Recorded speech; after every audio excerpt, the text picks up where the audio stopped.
Last episode में हमने देखा था कि फूयू उसे जान से मारने की कोशिश करती है, लेकिन वूयू अपने सेल्फ डिफेंस में उस पर हेवेंस ब्रीदिंग का इस्तेमाल करता है, जिसके एक ही हमले में फूयू की जान चली जाती है। अब आगे एपिसोड की शुरुआत में हम क्विंग मिंग को देखते हैं जो डोंगयू के साथ खेल रही थी, क्योंकि वूयू अपने बॉडी टेम्परिंग की 9th स्टेज को ब्रेक थ्रू करने की कोशिश कर रहा था, जिसमें उसकी बॉडी से काफी ज्यादा ऑरा निकलता है और वूयू को काफी ज्यादा तकलीफ होती है। लेकिन इतनी ज्यादा प्रैक्टिस करने के बाद भी वूयू अपने 9th लेवल को ब्रेक थ्रू नहीं कर पाता, जिसकी वजह से वो खुद को कमजोर महसूस करता है। क्विंग मिंग वूयू से कहती है तुम्हें थोड़ा आराम भी करना चाहिए, तुम पिछले 1 साल से रिहेबिलिटेशन जोन में अपनी पनिशमेंट पूरी कर रहे थे, तुम्हें अपनी बॉडी को थोड़ा आराम देना चाहिए। वैसे भी कौन सा तुम एक दिन में इमोर्टल लेवल हासिल कर लोगे। वूयू कहता है नहीं, मेरे पास आराम करने का वक्त नहीं है, अगर मैं खुद को इम्प्रूव नहीं करूंगा तो मिंग लोंग मुझे कभी भी मार सकता है, और वैसे भी मुझे किसी भी तरह 1 हफ्ते के अंदर अपनी बॉडी टेम्परिंग की 9th स्टेज को ब्रेक थ्रो करना है। वूयू की ये बात सुनकर क्विंग मिंग कहती है रुको, मेरे पास एक बहुत अच्छा आइडिया है, क्यों ना हम तुम्हारे लिए कुछ अच्छे हर्ब्स खरीदे जो तुम्हारे लेवल ब्रेक थ्रू करने में तुम्हारी मदद कर सके। वूयू को क्विंग मिंग का ये आइडिया पसंद आता है। अगले सीन में हम देखते हैं कि क्विंग मिंग वूयू के साथ मार्केट में घूम रही थी। क्विंग मिंग वूयू से कहती है तुम लकी हो, क्योंकि आज सिटी में डाओ वैली फेस्टिवल मनाया जा रहा है, जिसकी वजह से आज हम जो भी खरीदेंगे उस पर हमें भारी डिस्काउंट मिलेगा।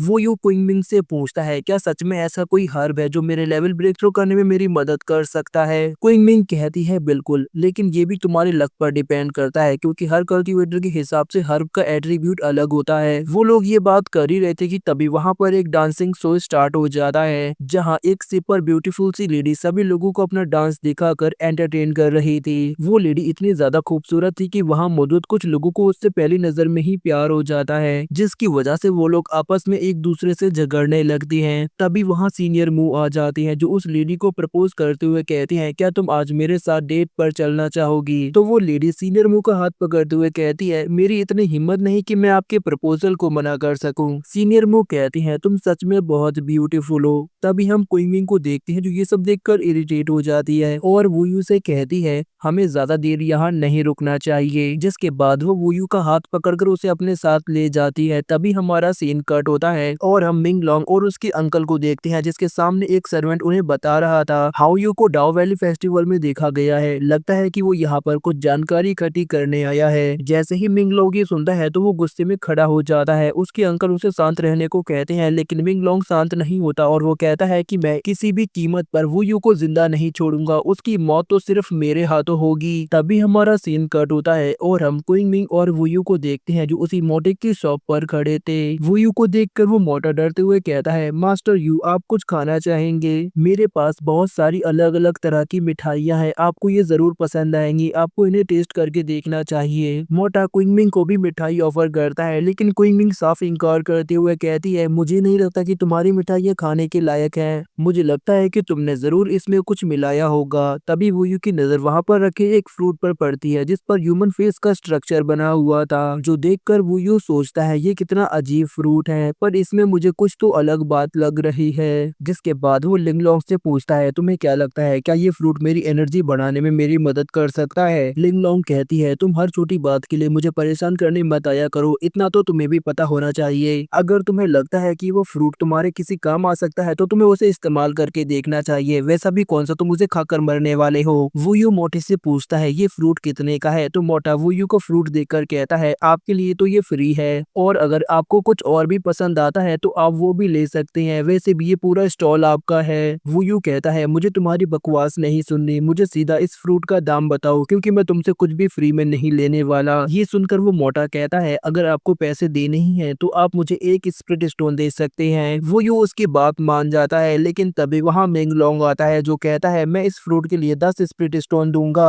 मिंग लोंग को देखकर वूयू कहता है अच्छा तो तुम सामने आ ही गए। मिंग लोंग कहता है डरने की कोई बात नहीं, क्योंकि मैं अभी तुम पर हमला नहीं करने वाला, क्योंकि एल्डर गोंगसन अभी सिटी के गार्ड है, अगर कोई भी सिटी में हमला करता है तो वो उन्हें नहीं छोड़ते, इसलिए फिलहाल मैं तुम्हें मारने वाला नहीं, मैं यहाँ ये फ्रूट खरीदने आया हूँ, जो भी इस फ्रूट का ज्यादा दाम देगा ये फ्रूट उसका होगा। उनकी बातें सुनकर मोटा कहता है पर मुझे पैसे नहीं चाहिए, वैसे भी ये फ्रूट दिखने में बहुत बेकार है और कोई भी इसे खरीदने वाला नहीं। मिंग लोंग उसे डांटते हुए कहता है तुम्हें पैसे लेने होंगे। तभी हम क्विंग मिंग को देखते हैं जो उस फ्रूट को देखकर कहती है ये दिखने दिखने में कितना ज्यादा क्यूट है, मैं इसके लिए 30 स्प्रिट स्टोन दूंगी। मोटा कहता है पर ये फ्रूट तो बेसिक कल्टीवेशन में इस्तेमाल किया जाता है, लेकिन ये टूटा हुआ है, ये एकदम वर्थलेस है, आपको इसके लिए इतने ज्यादा पैसे खर्च करने की जरूरत नहीं। वो यूं कहता है तुम इसकी फिक्र मत करो, हमें पता है ये कितनी वैल्यू डिजर्व करता है। तभी हम मिंग लोंग को देखते हैं जिसे ये समझ नहीं आता आखिर वो यूं एक बेकार से फ्रूट के चक्कर में इतने ज्यादा स्प्रिट स्टोन खर्च क्यों कर रहा है। वो यूं कहता है चाहे जो भी हो लेकिन मैं उसे ये फ्रूट नहीं ले जाने दूंगा, जिसके बाद वो अपनी बोली और ज्यादा बढ़ा देता है। ये देखकर क्विंग मिंग मिंग लोंग को और ज्यादा उकसाने लगती है और कहती है फार्मर्स को हर दिन ये फ्रूट कलेक्ट करने के लिए माउंटेन के ऊपर चढ़कर जाना पड़ता है और बहुत ज्यादा मेहनत करनी पड़ती है, इसलिए वो लोग अपनी मेहनत का रिवॉर्ड डिजर्व करते हैं। जो कहते ही मिंग लोंग 60 स्प्रिट स्टोन दाव पर लगाती है। वो यूं कहता है क्विंग मिंग तुमने बिल्कुल सही कहा, वो लोग इन फ्रूट्स को उगाने के लिए काफी ज्यादा मेहनत करते हैं, उनको उनके हार्ड वर्क का इनाम मिलना चाहिए। उन लोगों की बातें सुनकर मिंग लोंग 70 स्प्रिट स्टोन बिड करता है, जो सुनकर मिंग लोंग कहती है मास्टर आप इतने ज्यादा रिच होकर इतनी कम बिड कर रहे हैं, इससे ज्यादा तो मैं बिड कर सकती हूँ। जो कहते ही वो 80 स्प्रिट स्टोन बिड करती है। तभी वुयू मिंग लोंग से कहता है तुमने बिल्कुल सही कहा, मुझे लगता है यंग मास्टर मिंग लोंग के पास ज्यादा पैसे नहीं है खर्च करने के लिए। मिंग लोंग उनकी बातों में फंस जाता है और 100 स्प्रिट स्टोन बिड कर देता है, जो देखकर वुयू मुस्कुराते हुए कहता है कांग्रेचुलेशन मास्टर मिंग लोंग, आप बिडिंग जीत चुके हैं। ये सुनकर मिंग लोंग काफी ज्यादा खुश होता है और मोटे को पैसे देकर फ्रूट ले लेता है, जिसके बाद वो मुस्कुराते हुए वुयू से कहता है तुम्हें ये फ्रूट चाहिए है ना, मुझे बताओ तुम इसके बदले में मुझे क्या दे सकते हो। ये सुनकर वुयू कहता है मैंने कब कहा कि मुझे ये चाहिए, मुझे ये नहीं चाहिए। तभी हम देखते हैं कि वहाँ काफी ज्यादा भीड़ लगी हुई थी और वो सभी लोग मिंग लोंग को देखकर कह रहे थे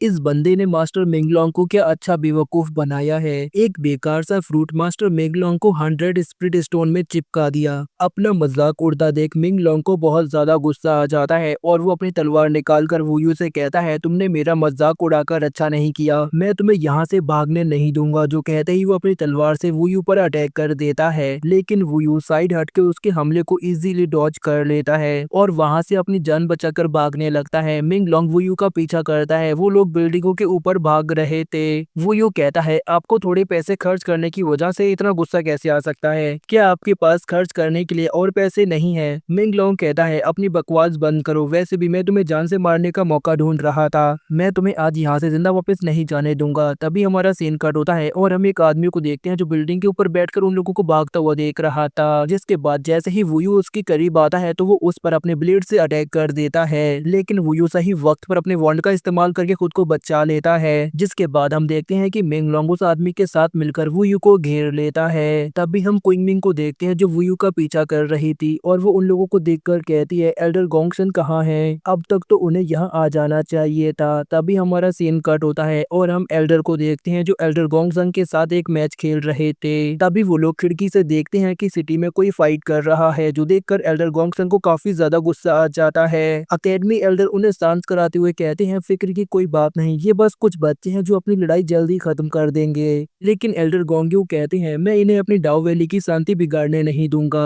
तभी अकेडमी एल्डर उन्हें शांत कराते हुए कहते हैं क्या तुम वुयू का पोटेंशियल देखना नहीं चाहोगे, मेरे साथ बैठकर आराम से गेम खेलो, मैं तुम्हें यकीन दिलाता हूँ इससे तुम्हारी सिटी पर कोई फर्क नहीं पड़ेगा। ये सुनकर एल्डर गोंगसन उनकी बात मान जाते हैं। तभी हमारा सीन कट होता है और हम वुयू को देखते हैं जो उन दोनों से बचकर भाग रहा था। तभी डाउ यू वुयू को वही फ्रूट ला कर देता है जिस पर ह्यूमन फेस का स्ट्रक्चर बना था। वुयू फ्रूट को एक बार में निगल जाता है, लेकिन इससे उसकी बॉडी पर कोई भी असर नहीं पड़ता। वुयू सोचता है लगता है कि वो फ्रूट सच में यूजलेस था। तभी मिंग लोंग का साथी दोबारा वुयू पर अपने ब्लेड से अटैक कर देता है, जो देखकर वुयू अपने वॉन्ड का इस्तेमाल करके उसके अटैक को काउंटर करता है, लेकिन इसकी वजह से वो ब्लेड उछलकर सीनियर मू की तरफ चला जाता है जो लड़कियों के साथ एंजॉय कर रहा था, जिसकी वजह से सीनियर मू को गुस्सा आ जाता है और वो उन लोगों के सामने आकर कहता है तुमने मेरी पार्टी खराब की है, अब तुम्हें इसका भुगतान करना पड़ेगा। सीनियर मू को देखकर मिंग लोंग कहता है आपको हमारी फाइट के बीच पड़ने की जरूरत नहीं, वरना आपके लिए अच्छा नहीं होगा। ये सुनकर सीनियर मू हंसते हुए कहता है अच्छा तो तुम्हें ऐसा लगता है कि तुम मुझे हरा सकते हो, तो फिर देखते हैं। जिसके बाद वो वुयू से कहता है तुम यहाँ से भाग जाओ, इन्हें तो मैं देख लूंगा। जिसके बाद हम देखते हैं कि वुयू वहाँ से भाग जाता है और मिंग लोंग उसका पीछा करता है। सीनियर मू मिंग लोंग को रोकने की कोशिश करती है, लेकिन तभी वो दूसरा आदमी मिंग लोंग पर हमला कर देता है और कहता है तुम्हारा अपोनेंट मैं हूँ। जिसके बाद वो आदमी सीनियर मू के साथ क्लोज कॉम्बैट करता है, लेकिन सीनियर मू काफी आसानी से उसे पीछे हटाने में कामयाब हो जाता है। ये देखकर वो आदमी एक बॉक्स ओपन करता है जिसमें से एक अजीब सा बग बाहर निकलता है जो कि सीधा सीनियर मू की तरफ आगे बढ़ने लगता है। ये देखकर सीनियर मू उसे अपने फैन से मारकर वापस कर देते हैं, जिसकी वजह से वो अजीब सा बग उस आदमी के मुंह में लैंड करता है और वो आदमी अजीब सी हरकतें करने लगता है, जो देखकर सीनियर मू उसे गाल पर मारकर साइड कर देते हैं। जिसके बाद हम वू यू और मिंगलोंग की फाइट देखते हैं, जहां मिंगलोंग अपनी पूरी ताकत लगाकर वू यू को जान से मारने की कोशिश कर रहा था, लेकिन वू यू हर बार उसके हमले को डॉज करके बचने में कामयाब हो जाता है। ये देखकर मिंगलोंग अपना ऑरा रिलीज करते हुए वू यू पर दोबारा हमला करता है। तभी हम देखते हैं कि वू यू ने जो फ्रूट खाया था वो एक्टिवेट हो जाता है, जिसकी वजह से अचानक ही वू यू की स्ट्रेंथ बढ़ जाती है और वो अपने लेवल को ब्रेक थ्रू करके बॉडी रिफाइनमेंट के 10th स्टेज पर आ जाता है। जिसके बाद वो अपने वॉन्ड का इस्तेमाल करके मिंगलोंग पर अटैक करता है और उसे बहुत ज्यादा इंजर्ड कर देता है। ये देखकर मिंगलोंग कहता है, मुझे फर्क नहीं पड़ता तुमने ब्रेक थ्रू किया, लेकिन मैं अभी भी तुमसे हायर लेवल पर हूँ और मैं तुम्हें हरा सकता हूँ। जो कहते ही मिंगलोंग अपना ऑरा रिलीज करता है और वू यू पर अपने सबसे पावरफुल टेक्निक से अटैक करने वाला होता है। इतने में ही उसके अंकल वहां आकर उसका पैर पकड़ लेते हैं और मिंगलोंग से कहते हैं मुझे खाना चाहिए, जिसकी वजह से मिंगलोंग का ध्यान भटक जाता है, जिसका फायदा उठाकर वू यू वहां से भाग जाता है। जिसके बाद हम देखते हैं कि वू यू मेडिटेशन करते हुए सोच रहा था, वू यू अगली बार हम मिलेंगे तो वो तुम्हारी जिंदगी का आखिरी दिन होगा। जो कहते ही हमारा ये एपिसोड यहीं पर खत्म हो जाता है।